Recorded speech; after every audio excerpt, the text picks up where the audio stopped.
Hürmetli vatandaş, bugünkü leksiyalarımızı başlayımız. Leksiya desede Hacı Rosa Washington'da sözleyimiz. Bugün 2020 yıl 1. ayının 18. günü haftige yekşembe vatandaş.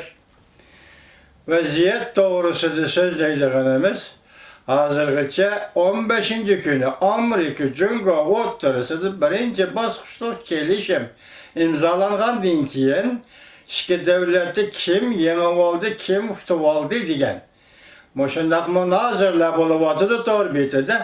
Biroq bu yerda utup oldu, yeni oldu degili bolmasa kerak demişqa. Bu iki çoğun devlet oturusida bolup atqa iş. Mesela sen bir qadam yol qo'ysang, men bir qadam yol qo'yman. Sen bir qadam çekinsen, men bir qadam çekinaman. Şu halda bo'ladi. Lekin asas jihatdan aytganda fikir aqami Amerika Qo'shma Shtatlari g'alaba qildi degan taraf ketyapti. Biz mashinaga munosabat yoki buni tashlay indiki boshqa leksiyalarni sizlarga topshiramiz, hurmatli vatandoshlar. Birinchi leksiya. Davlat bexatarligi ministri Cungo Amerika'nın stratejik rekabetçisi deb ko'rsatdi. Mavzuli xabar 1. ayning 18. günü Amerika ovozdan Xitoy til programmasi e'lon qilindi. Xabar mundaq boshlandi. Washington, Amerika Davlat bexatarligi ministrligi yuqori darajalik amaldori mundaq ko'rsatdi. Cungo Amerika og'ir tahdid paydo qildi. Cungo Amerika'nın davamlı stratejik rekabetçisidir. Amerika Devlet Bexatarligi Ministerligi'nin muvaqqat ministri Chad Wop 17. günü Devlet Bexatarligi Mutaxassislar Gruppasida 2020 yillik bexatarlik xizmetidan doklad berganda yuqorida ko'rsatdi.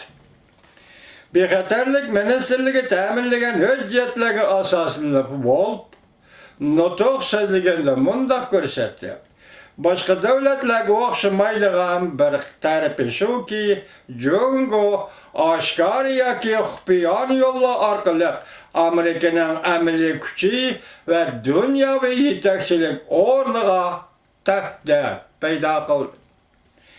Cungo Amerika'nın açıp etilgen cemiyetinden paylı, hem de ilmi muhakeme ve pen teknik organlardan paylı, chet eldeki gücünü ceninin bariçe kemaytti. Hem de pazara giriş qatarlıq o çok kanunlardan davamlıq paylanıp, siyaset, iqtisat vasıtaları arqalıq besim işletip, uçur muhit yaratıp, Amerika'nın təsir gücüge ve xalqara o'rniga faol buzg'unchilik qildi. Hem de torbat sahasida Amerikaga tahdid paydo qildi. Torbat jasusligi qatorliq faoliyatlar orqali Amerikaning iqtisod gullanishiga buzg'unchilik qilishga urindi. Wolf bundaq ko'rsatdi. Amerika va Cungo hamkorlash bilan bir vaqtda Amerika yana Cungoning yomon qilmishlariga, Cungo o'zining mas'ul bo'lishiga tirishchanlik ko'rsatdi. Cümleden Devlet Bexatarligi Ministerligini o'z ichiga olgan Amerika hukumat organlari muvofiq ma'muriy vositalarni ishlatib, Cungodan kelgan tahdidga taqobildir. Amerika chet elga mablag' solish komiteti va Amerika elektron hushyor bexatarligini tekshirish gruppasining xizmatlari buning misolidir.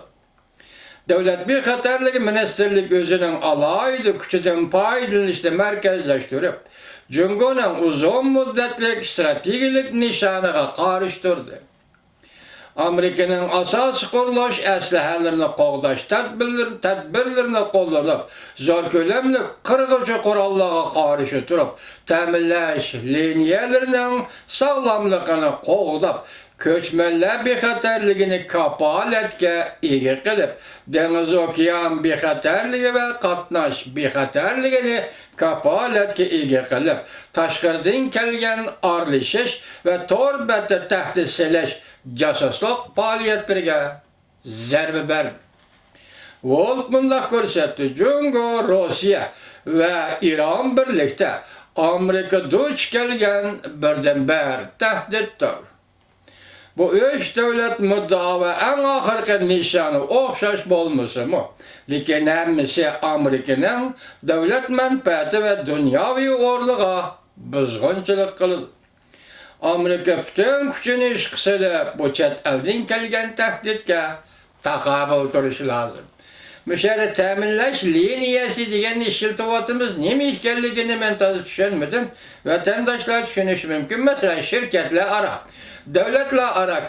Dirset yani devlet alqıgan şirketler ikinci bir devlet zavod fabriklarını kurup işlep çıkargan mahsulatlarını taşqarı dünyaga eksport qilganda balki o'sha ta'minlash liniyasi deb atilishi mumkin.